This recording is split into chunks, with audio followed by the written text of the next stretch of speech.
Espacio patrocinado por Igualatorio Cantabria, más cerca que nunca. 942-229-600. Sing, oh, oh,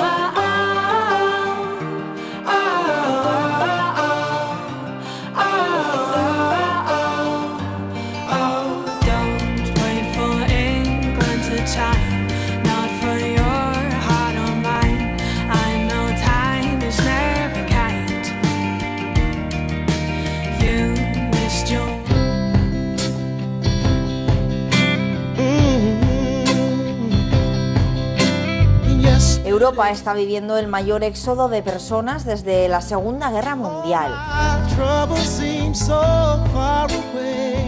¿Cómo está reaccionando la Unión? ¿Y nuestro país? ¿Por qué se están cerrando las fronteras? ¿Por qué cada vez existe una mayor hostilidad hacia las personas extranjeras? ¿Qué papel juega la cooperación internacional? En definitiva, ¿Crisis de refugiados o crisis de la política migratoria europea? hoy lo descubrimos.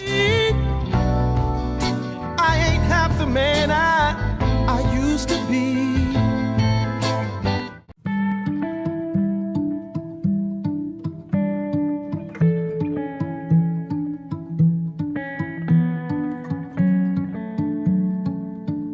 El pasado 28 de junio se celebró en la Universidad Internacional Menéndez Pelayo un curso con este título. 3 mesas de debate en las que se habló de la cooperación al desarrollo y la acción humanitaria en contextos de refugio.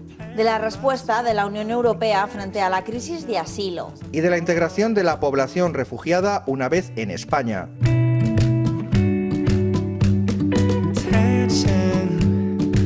En el paraje incomparable del Palacio de la Magdalena conocimos a Nadezhda Castellano, miembro del Servicio Jesuita a Refugiados, una mujer valiente y con mucha experiencia en este campo. Nadie mejor que ella para hablarnos de la situación en terreno.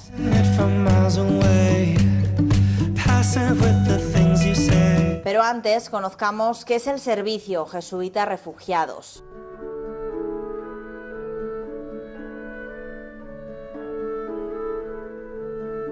Este servicio trabaja en más de 50 países del mundo. Su misión es acompañar, servir y defender a las personas en situación de desplazamiento, refugio y a las personas víctimas de trata. Esa misión comprende la atención a todos los que han sido apartados de sus hogares por los conflictos, los desastres naturales o las violaciones de los derechos humanos. La educación de estas personas es también parte fundamental de la labor que desarrolla el SJR.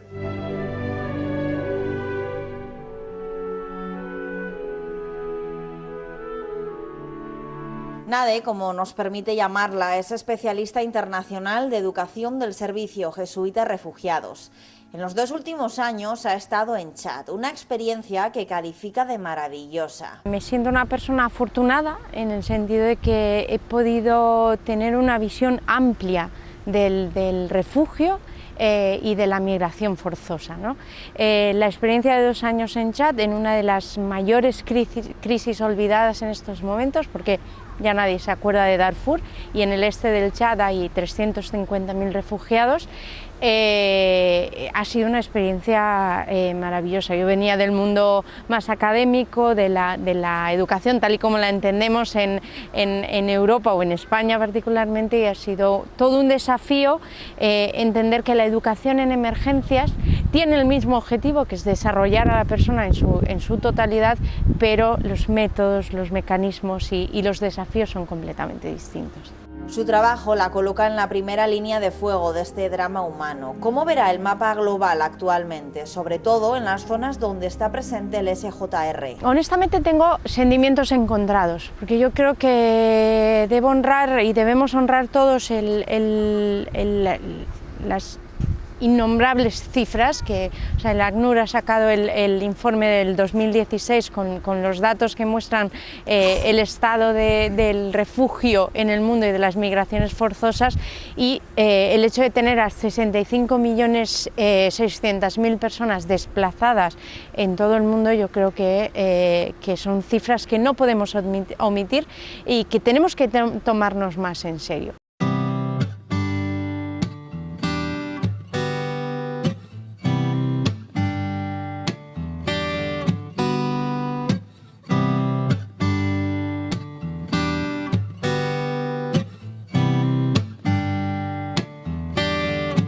Por otro lado, también cuando hablamos de la crisis de los refugiados, que es el gran titular y hablamos de que es verdad, que es el mayor dato después de la Segunda Guerra Mundial, hay una parte de mí que siente que no estamos honrando, que no estamos recordando a aquellas personas para quienes la crisis de los refugiados lleva muchísimos años.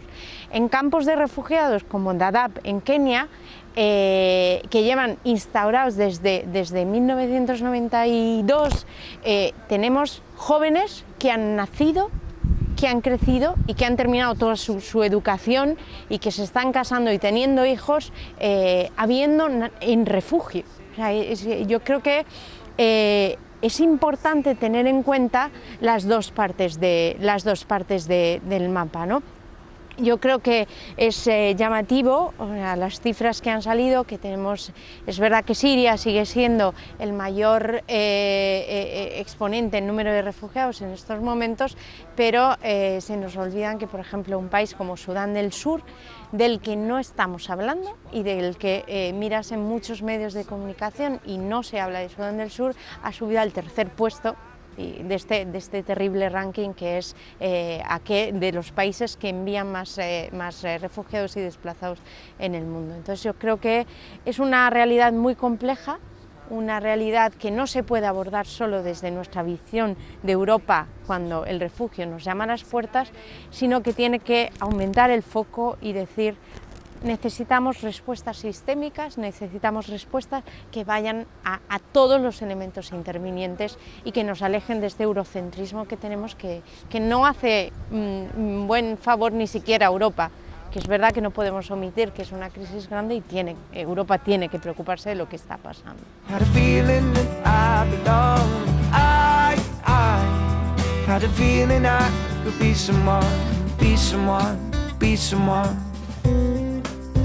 España puede hacer más y mejor por las personas. Además, es su obligación legal. Aunque se esté mejorando algo, todavía estamos muy lejos de cumplir con las cifras de acogida a las que el Gobierno central se había comprometido. En cambio, los países en vías de desarrollo una vez más nos están dando una lección. Los datos hablan. El 84% de las personas desplazadas en el mundo son acogidas por países en vías de desarrollo. Y 3 de los 10 primeros países que están acogiendo a desplazados en este momento están en el final de la lista del desarrollo del índice humano. O sea que yo creo que es importante abrir ese foco y es importante también entender cuál es nuestra responsabilidad en esos desplazamientos y cuál es nuestra responsabilidad en el apoyo a esos gobiernos que están acogiendo a tantos refugiados.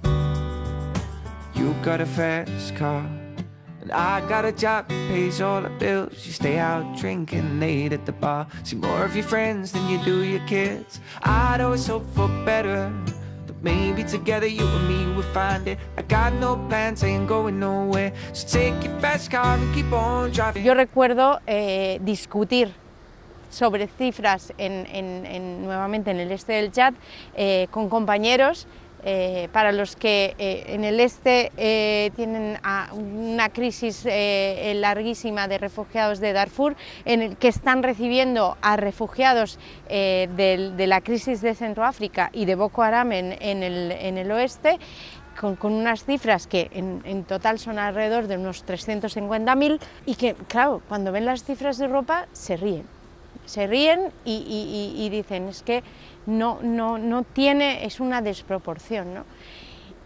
Y me parece que tenemos en ese sentido una responsabilidad civil, tenemos una responsabilidad obligada por esa Convención de Ginebra que hemos firmado y todos los tratados posteriores, pero me parece también que como países que se llaman desarrollados, que tienen una política, una economía mucho más estable, podemos contribuir a las buenas prácticas en esos otros países. Maybe we'll make something, but me myself I got nothing to prove. cuando el gobierno de Kenia decidió cerrar el campo de Dadaab alegando dificultades de seguridad con los refugiados somalíes, lo cual hubiera obligado a enviar a 250.000 personas de vueltas a Somalia, la comunidad internacional cuestionó esta decisión y la administración keniata, con mucho sentido común, dijo, pero es que en este caso la comunidad internacional no tiene posibilidades de reclamarnos mucho moralmente porque vosotros estáis haciendo lo mismo. Hey, brother, there's an endless road to rediscover. ¿Qué papel juega la cooperación internacional en todo esto? Ahí me gustaría distinguir entre cooperación internacional y acción humanitaria, que yo creo que son elementos que se complementan fundamentalmente. Hablaba antes de respuestas más sistémicas, hablaba de respuestas que no vayan, y eso la cumbre humanitaria nos lo recordaba, dice, no podemos ir únicamente a las consecuencias y aliviar las dificultades del refugio, a dar pues a garantizar los derechos básicos de salud, de alimentación, de educación y de acogida, de shelter, que se dice en inglés. Pero yo creo que tenemos que ir más allá. Hay una responsabilidad en términos de incidencia y de coordinación con los actores que están en el terreno.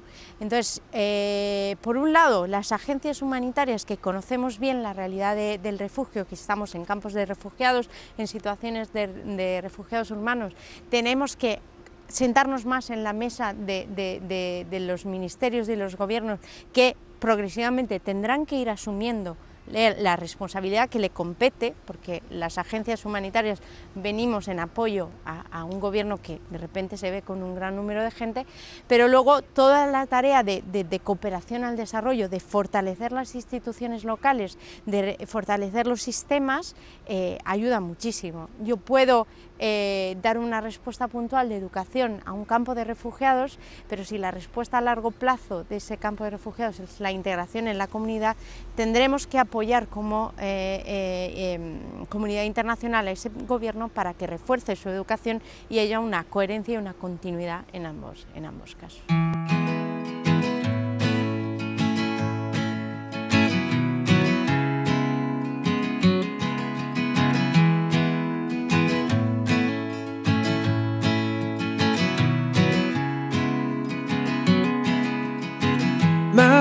¿Os habéis planteado alguna vez cómo es el recorrido y las situaciones por las que tienen que pasar mujeres, hombres y niños en este camino por sobrevivir? Varía mucho del país dependiendo del país de origen, dependiendo de la situación económica de la persona desplazada, porque parece que tendemos a pensar que todos los refugiados son extremadamente pobres, y yo creo que hay una cierta variabilidad en eso, y varía también en el género y en la edad de las personas.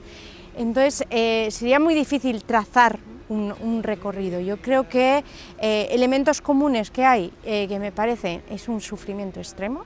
O sea, estas personas han salido, y tú lo has dicho muy bien, de una situación en la que ya no podían estar, porque su vida corría un peligro absoluto, salen generalmente en grupos y en comunidad, y en el proceso se encuentran una serie de etapas intermedias que les permiten llegar al destino, pero que al final es una suerte de vía crucis.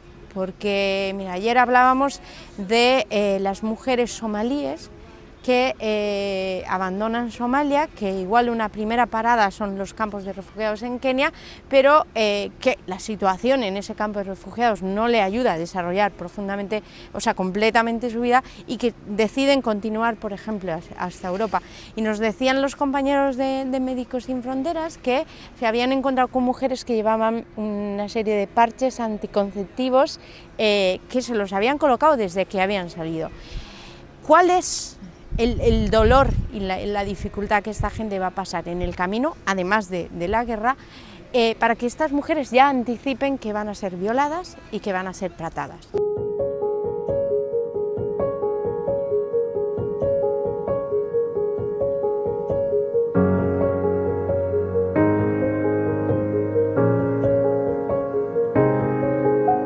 lo mismo pasa con jóvenes, con hombres que son obligados a trabajar para conseguir un pasaje en un barco atestado de gente en el que llegarán o no llegarán. Yo creo que es un camino de sufrimiento, de etapas sucesivas en el que van sufriendo muerte, mucha más violencia y sobre todo una negación absoluta de sus necesidades básicas.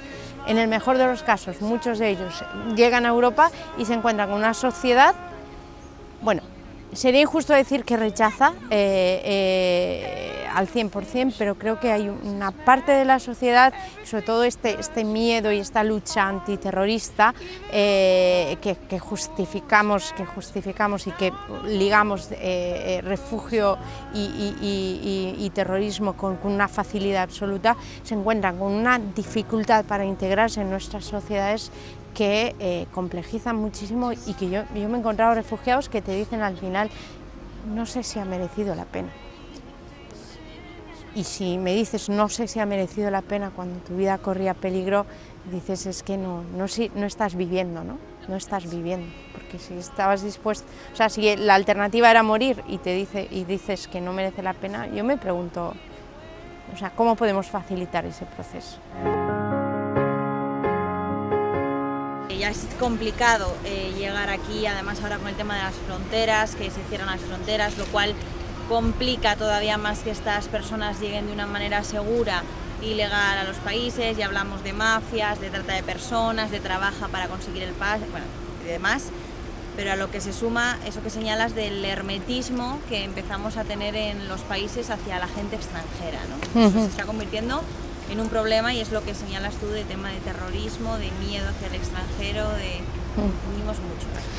Y además es que no es real, o sea, ligar esos dos elementos es absolutamente real. En las cifras de muertes mayores por terrorismo se producen en muchos países en desarrollo y muchos países de origen. Nadie está hablando de la cantidad de muertos que hay en este momento por Boko Haram en Nigeria.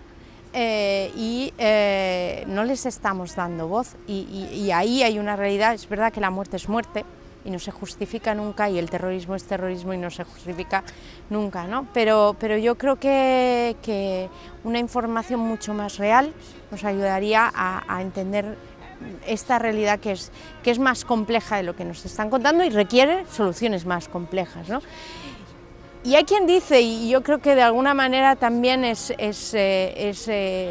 importante tenerlo en cuenta, ¿no? Cuando ISIS está atacando, o cuando el terrorismo extremo está atacando a países, ¿no? Y está teniendo como objetivo determinados países que dices tú son los que en Europa están acogiendo a más refugiados, en realidad si nos vendemos a ese mensaje, si seguimos en la línea del miedo, estarán consiguiendo su objetivo, porque su objetivo es decir, no acojáis, porque entonces vamos a ir contra vosotros, pero la respuesta es la contraria, tenemos que acoger por derecho y por moral.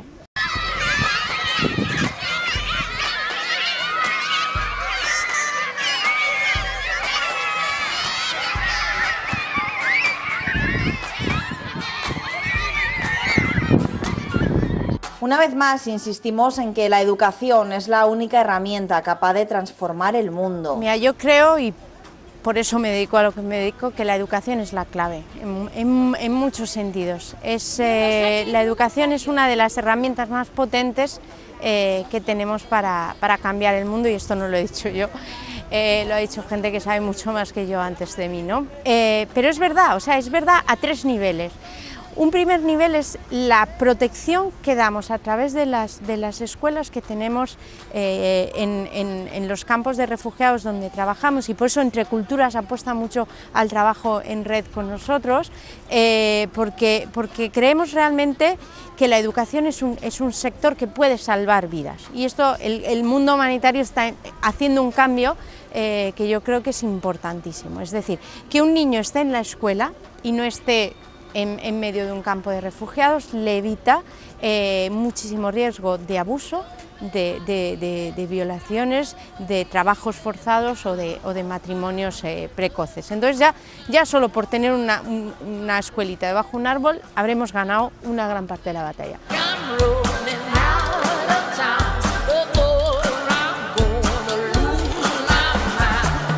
Pero no creemos solo en esa educación, o sea, educación, como dice esta campaña que hemos lanzado conjuntamente ahora con Entre Culturas, es la educación nos abre al mundo. Y es así, o sea, yo creo que en el contexto de desarrollo, si ofrecemos una educación integral, podemos conseguir, o sea, que nuestros jóvenes, nuestros niños puedan contribuir al desarrollo de sus comunidades, en dos sentidos: un desarrollo económico y profesional, o sea, ofreciendo gente capacitada que pueda contribuir al motor económico y al motor social y a la estructuración de la sociedad, pero por otro lado, a una educación en valores que fomente la paz, la cultura de la paz. En el Congo, por ejemplo, nosotros tenemos un proyecto de educación con jóvenes de secundaria y en este caso, o sea, yo cuando veo a estos chavales que están en nuestras aulas, digo, estos chavales están aprendiendo francés, que es un poco la única lengua común, porque cada grupo étnico tiene una lengua diferente. Entonces, el hecho de proporcionar una lengua que les permite sentarse a hablar, les va a ayudar a resolver los conflictos en el futuro. Y hay gente que me dice que esto es muy ingenuo, pero yo creo que es sembrar una semilla para algo más grande. Pero luego yo creo que hay una tercera pata, y es la pata de nuestra educación aquí. Todo lo que hemos dicho de la falta de información, de los mensajes que no se analizan, de los mensajes que se envían contradictoriamente, de esta manipulación a veces del terrorismo para justificar otras prácticas, yo creo que eso la sociedad civil lo puede contrarrestar si está preparada. Y para que esté preparada necesitamos ciudadanos educados, necesitamos ciudadanos que se pregunten por la información que les está llegando y que las analicen desde el valor de la dignidad individual que tiene cada persona.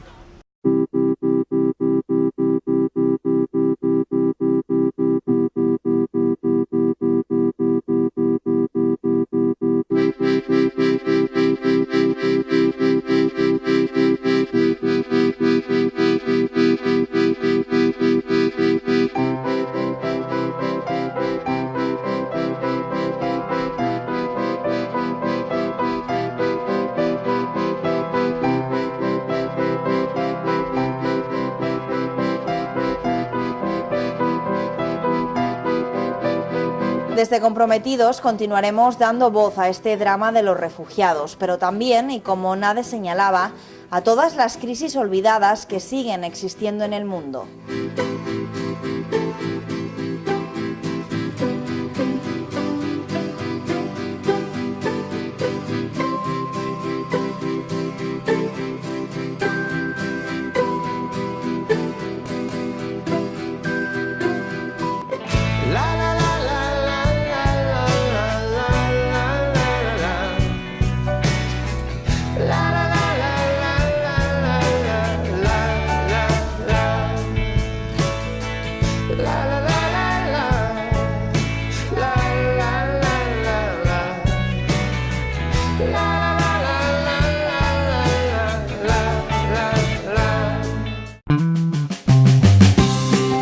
Espacio patrocinado por Igualatorio Cantabria, más cerca que nunca. 942-229-600.